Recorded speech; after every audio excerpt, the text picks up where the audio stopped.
I think one of the biggest realizations that you have to come to in order to take the steps to accomplish whatever goals you are looking to take down, it's understanding that it's really how you perceive the person that you see in the mirror and how far you're willing to go to make the small adjustments needed in order to improve in those various facets of your life to accomplish those goals.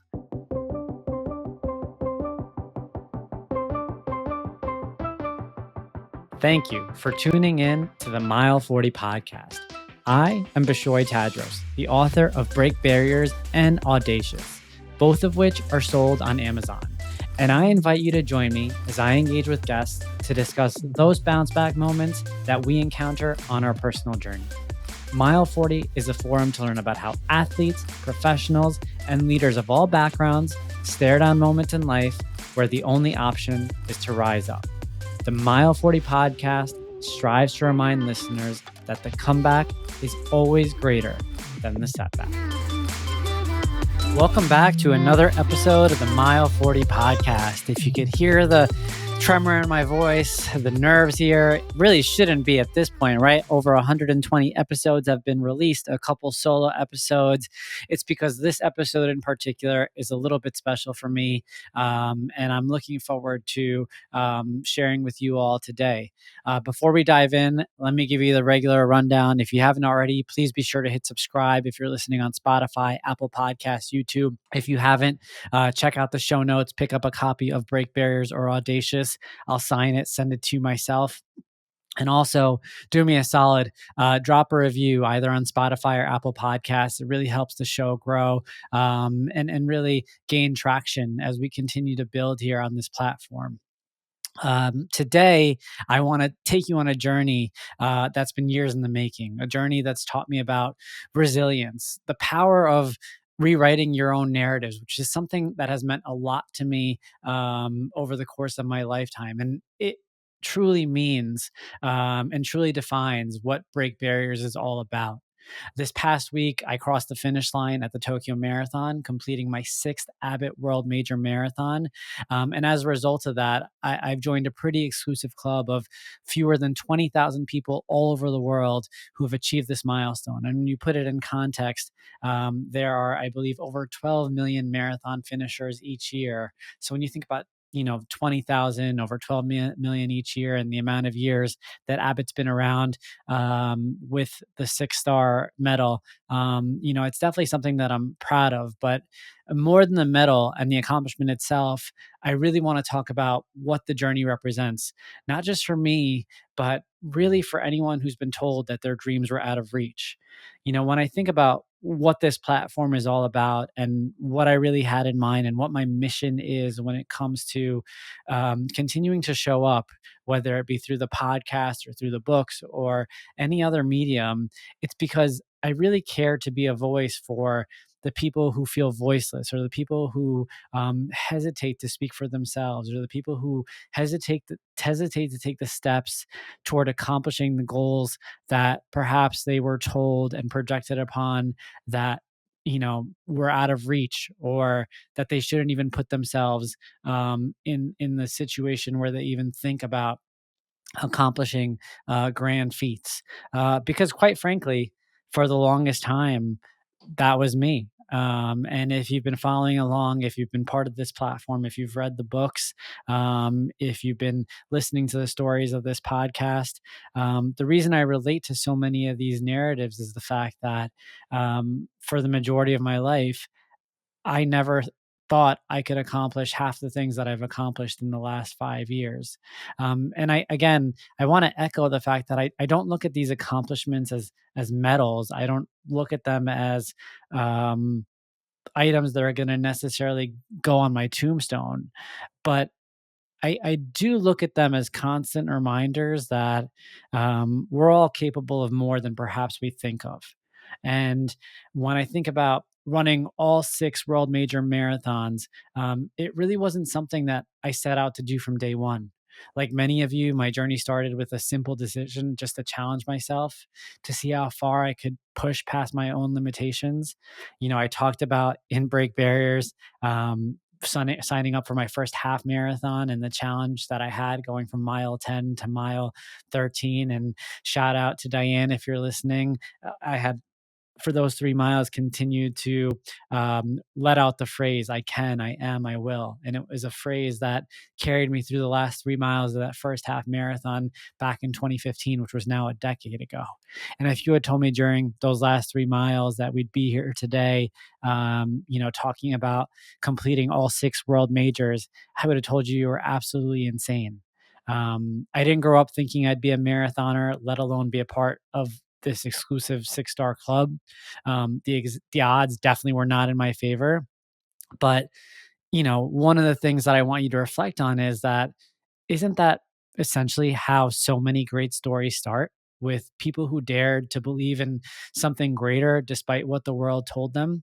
I look back over these last 5 years in particular where I really honed in on the craft. And one of the things that I really want to call out and kind of want to make sure that is relayed to you all is that once you commit to something like this, you have to realize that it's really a consistent you versus you mentality. And you have to be committed to being just 1% better today than you were yesterday along the journey.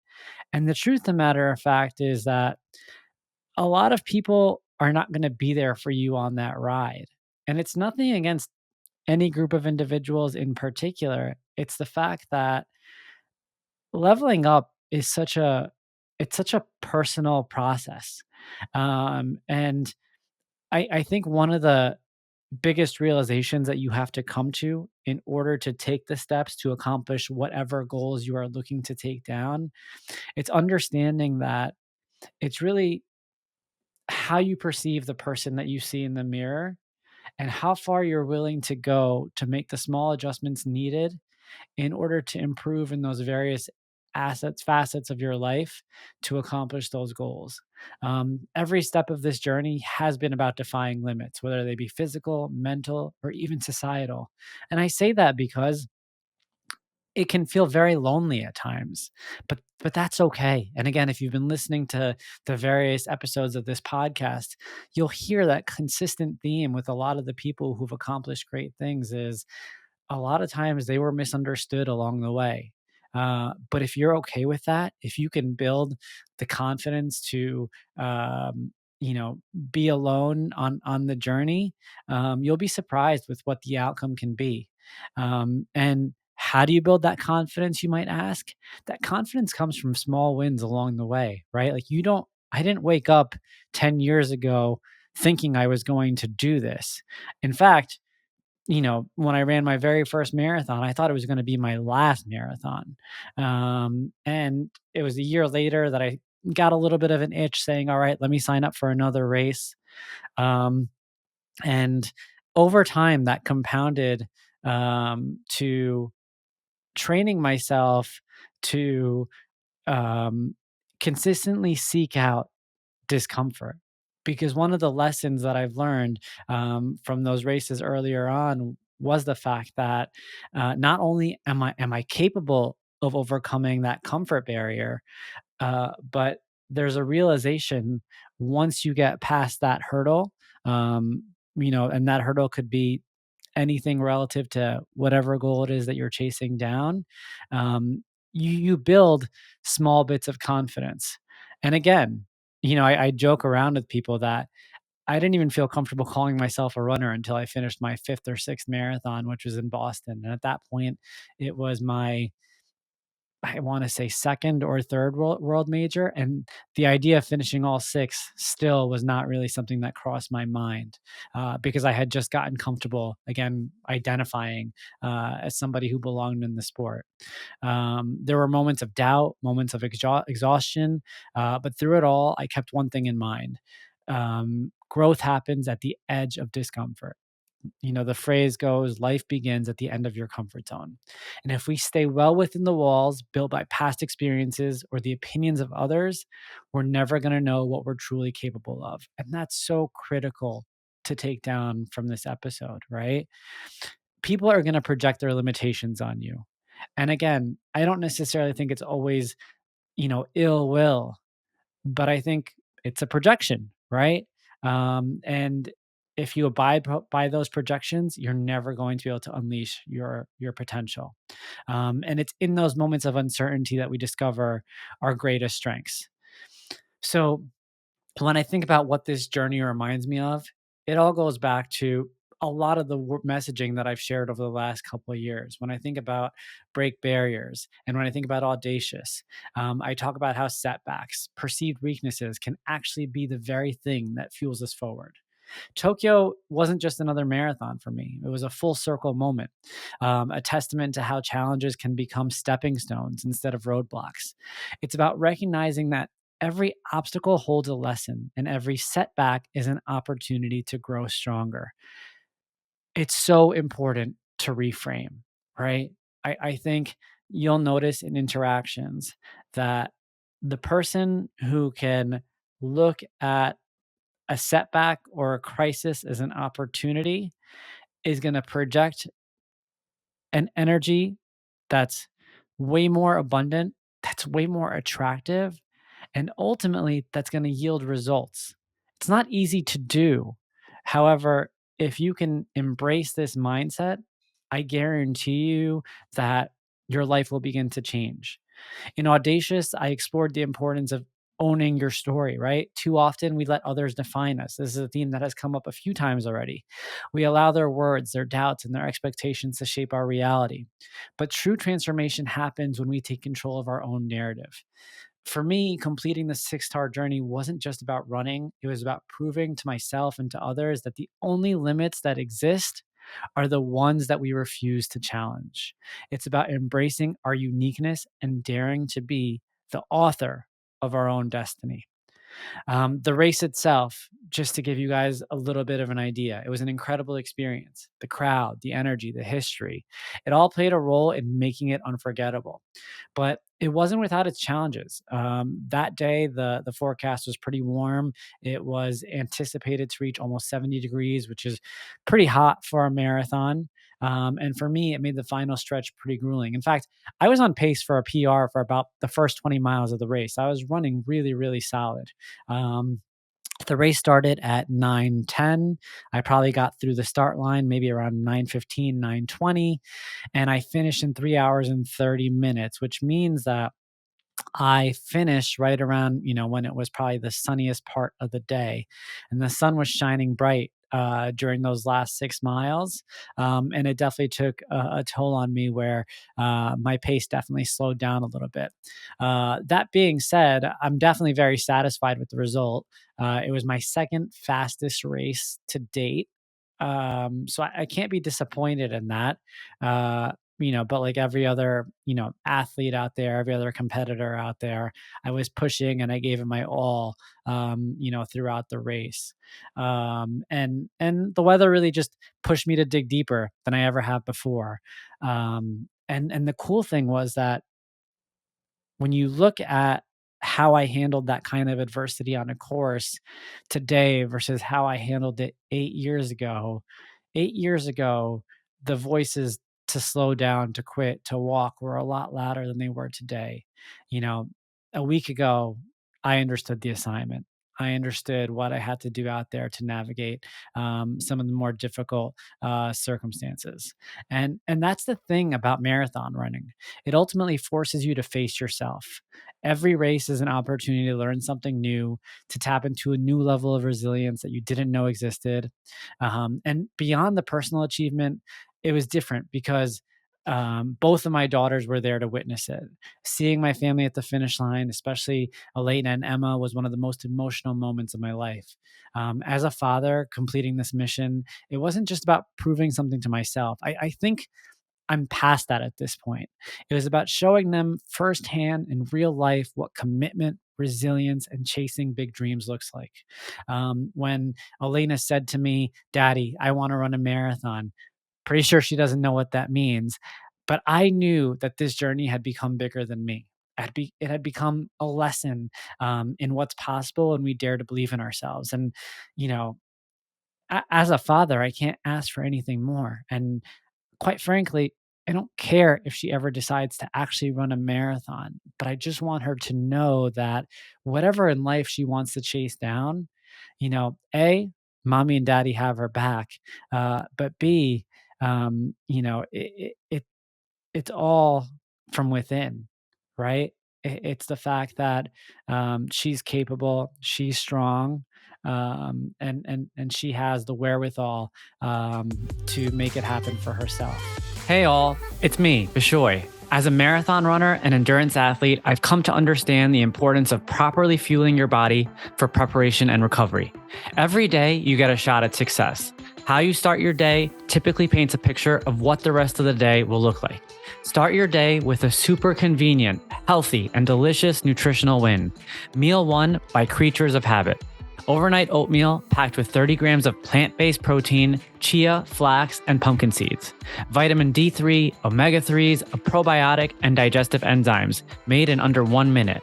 Stop wasting time or worrying about what to eat as your first meal of the day. Start with meal 1. Visit creaturesofhabit.com, creatures spelled with a K, and use code MILE40 for 15% off a one-time purchase or the first subscription order payment. So looking ahead here, what's next for me? In August, I'm going to be running the Sydney Marathon. For those of you who've been following along in the running world, last November, Abbott announced that Sydney is officially the 7th world major.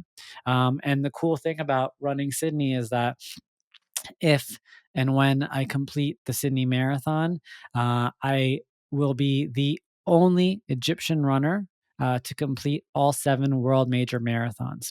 Now, I was very intentional about this. When I had applied for the Abbott World Marathon Majors, I had the ability to obviously apply as an American, being an American citizen.